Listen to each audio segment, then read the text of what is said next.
प्यारे बच्चों, स्वागत है आपका अध्याय 4 भिक्षा पात्र, यानी कि जो भिक्षा जिसमें लेते हैं वो कटोरा भिक्षा पात्र। पिछले 2-3 साल से ठीक तरह से बारिश नहीं हुई थी। भयंकर सूखा पड़ा था। धरती में जगह जगह दरारें पड़ गई थी। पेड़ पौधे सूख गए थे। पशु पक्षी प्यास से व्याकुल थे। पक्षियों का कलरव भी कम ही सुनाई पड़ता। न जाने भूखे प्यासे कहाँ दुब के बैठे थे। नगर में अकाल पड़ा था। जिसके पास थोड़ा बहुत अन्न था उसने बचाकर पूरे दिनों के लिए रख लिया था। प्रजा हाहाकार कर उठी। महात्मा गौतम बुद्ध से लोगों की परेशानी देखी नहीं गई। इन्होंने अपने शिष्यों को इकट्ठा किया। नगर के धनी भक्तजनों को बुलाने भेजा। विनम्र स्वर में महात्मा बुद्ध ने प्रश्न किया, प्रियजनों बोलो, भूखी प्रजा को अन्न देने के लिए आप में से कौन कौन तैयार? महात्मा बुद्ध के वचन सुन रत्नाकर सेठ का सिर लज्जा से झुक गया। वह हाथ जोड़कर बोला, भगवान, इतने बड़े नगर के हर प्राणी तक अनाज पहुंचाना मेरे बस की बात नहीं है। अब महात्मा बुद्ध की नजर सेनापति जयसेन पर पड़ी। जयसेन ने कहा, प्राण देने से यदि जनता को अन्न मिल जाए मैं पल भर में तैयार हूं, लेकिन मेरे घर में इतना अनाज नहीं कि पूरे नगर का पेट भर सकूं। तभी धनी धर्मपाल बोल उठा, भगवान, मैं तो पहले ही परेशानियों से दबा हूं। बारिश ना होने से मेरे सब खेत सूख गए हैं। बीज के लिए रखे अनाज से किसी तरह परिवार को आधा पेट खिला पा रहा हूं। तभी एक दूसरे का मुंह देखने लगे। तभी भीड़ में से अचानक एक युवती सामने आई। वह थी महात्मा बुद्ध के प्रिय शिष्य अनाथ पिंडत की बेटी सुप्रिया। अत्यंत दुखी लग रही थी। आंखों से आंसू पहुंचते उसने बुद्ध देव के चरण छुए और मीठे स्वर में बोली, यह तुच्छ सेविका आपकी आज्ञा का पालन करेगी। अन्न की कमी कारण जो लोग बेहाल हैं वे सब मुझे अपनी संतान लग रहे हैं। नगर के हर आंगन में अनाज पहुंचाने का भार मैं लेती हूँ। तभी आश्चर्यचकित रह गए। भलाई की स्त्री इतने बड़े नगर के लोगों का पेट कैसे भरेगी?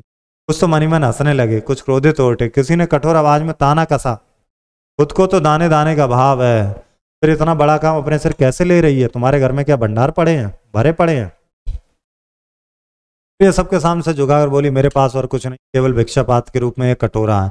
अकाल पीड़ितों के लिए मुझे भिक्षा मांगने में कोई लज्जा नहीं है। हे प्रियजनों, आपकी मदद से ही महात्मा बुद्ध की आज्ञा पूरी होगी। मेरा भंडार तो आप सबके घरों में भरा पड़ा है। आप मदद करेंगे तो मेरा भिक्षा पात्र सदा भरा रहेगा। जब जब पीड़ितों की सहायता की जरूरत होगी तब तब मैं आपके द्वार पर आऊंगी। आप जो कुछ भी देंगे वह भूखों को खिलाऊंगे।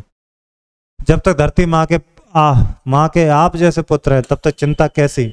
माता बुद्ध मधुर मुस्कान साथ अपना हाथ आशीर्वाद के रूप में उठा बोले, तथास्तु, हमारा संकल्प पूरा हो। धनी सेठों ने अपने भंडार सुप्रिय भिक्षा पात्र में उड़ेल दिए। पात्र हमेशा भरा रहने लगा। अब नगर के किसी अकाल पीड़ित को भूखा नहीं रहना पड़ा। उधर बारिश ने भी दया दिखाई और धरती की प्यास बुझाई। खेत फिर से लहला उठे, भंडार फिर से गए। रविन्द्रनाथ ठाकुर ने ये कविता लिखी। सूखा मतलब जल की कमी होती, सूखा। भिक्षा पात्र जो भीख के लिए बर्तन है। बेहाल यानी कि परेशान। ये शब्द अर्थ आपको याद करने पड़ेंगे।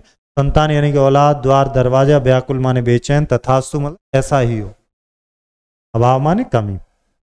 बस उत्तर पे ध्यान देते हैं। बुद्ध ने अपने शिष्यों को इकट्ठा करके किन्हें बुलाया? धनी भक्तजनों को बुलाया। कौन से सेठ का सिर लज्जा से झुक गया बताइए? ना करके कि धर्मपाल का? लिखना पड़ेगा। भीड़ में से अचानक सामने आई युवती कौन थी? सुप्रिया थी। दया दिखा किसने धरती की प्यास बुझाई? हारिस ने। प्रश्नोत्तर नोटबुक के लिए हैं और ये आपको फिर से कहानी पढ़ी। प्यास से व्याकुल थे। वचन सुन है किसका? रत्नाकर का सिर। बारिश ना होने से सब खेत सूख गए हैं। काल पीड़ितों के लिए मुझे भिक्षा मांगने में कोई लज्जा नहीं है।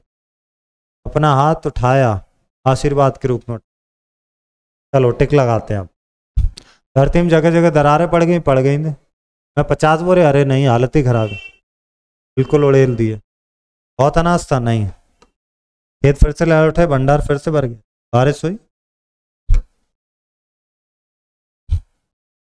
आइए देखते हैं पाठ के अलावा क्या है। वही रिपीट होते हैं, वही सारे प्रश्न। पिछली कक्षा में भी वही और इस चैप्टर में भी वही सारे, तो आसान है। पहले अंक की बिंदी वाले। अंश, अंग, पंख, और चलो और कर लेते। रंग। अब चंद्रबिंदी वाले, अनुनासिक वाले। चांद, आंख, नाच, और क्या हो जाएगा? हाँ। संयुक्त अक्षर के प्रयोग इनसे शब्द बनाइए। चलिए बनाते हैं। मच्छर, ठीक है। अच्छा, अगला बना दो। अच्छा, और बना दीजिए।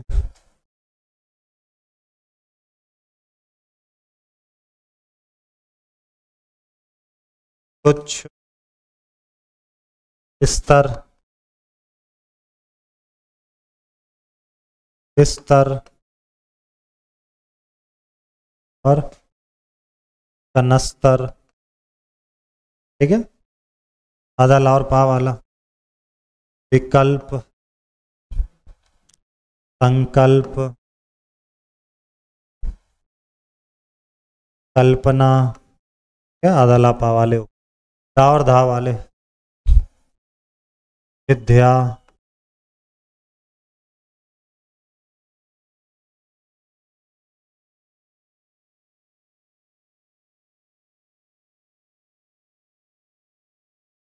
विद्यालय,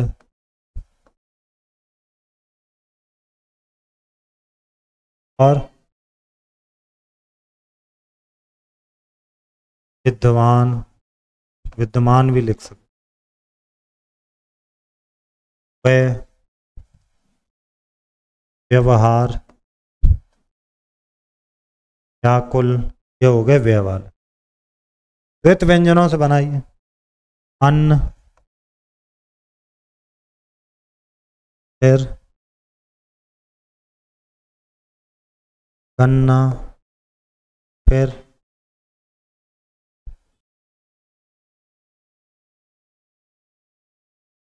कन्नई,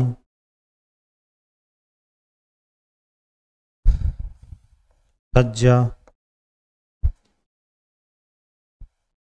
फिर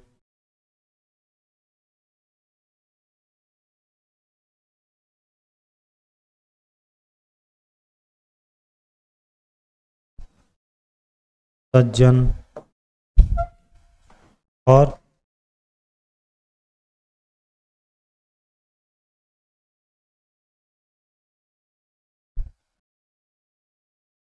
क्या, और थोड़ा सोचना पड़ेगा। तक ये बना लेते हैं हम लोग। रस्सी, लस्सी, अस्सी,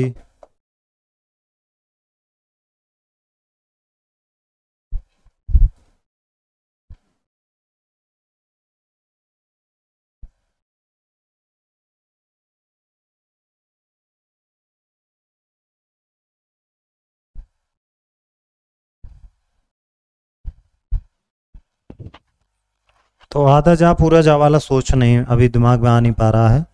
मम्मी, फिर अम्मा, फिर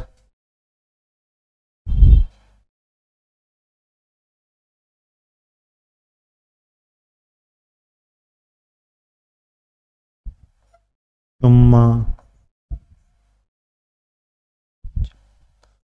हाँ मंजा, अज्जा, अज्जा, अज्जा आ गया ना दिमाग में। आधा तक है ना पाता। आइए इसी तरह ये वाला बना देंगे। बब्बाल बना देते हैं। डिब्बा, डब्बा, फिर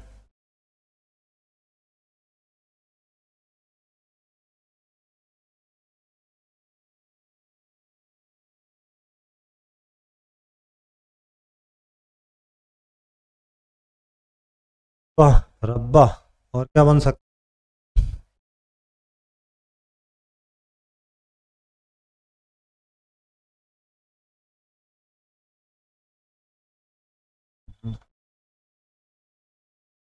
और थोड़ा सोचना पड़ेगा, तब तक ये करते हैं। व्यक्तिवाचक में व्यक्ति का नाम आता, जैसे महेश। जातिवाचक में पुरुष। भाववाचक में क्या, नवता, जैसे कि सीता। महिला, मातृत्व, और नाम ही तो लिखने हैं, जैसे कि हमने लिखा रामायण। क्या पुस्तक है। भाव में क्या लिख सकते हैं,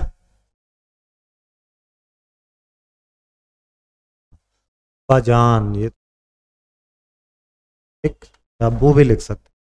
अब आ जाइएगा वर्ण विच्छेद। वर्ण अलग अलग करके आपको लिखना है।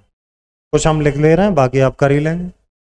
का, फिर आ, का, आ, का, फिर वह, यहाँ पे आ और जोड़ना, इसमें आ की मात्रा, कल रा वो। इसी तरह आप देख लीजिएगा, स्थान वाला देख लीजिए,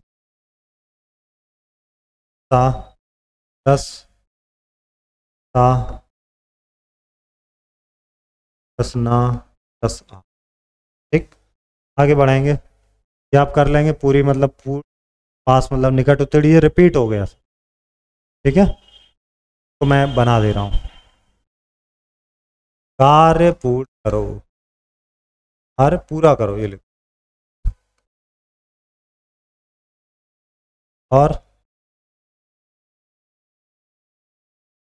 और पूरी, ऐसे पूरी कह देते हैं। मिलेंगे अगले अध्याय में। धन्यवाद।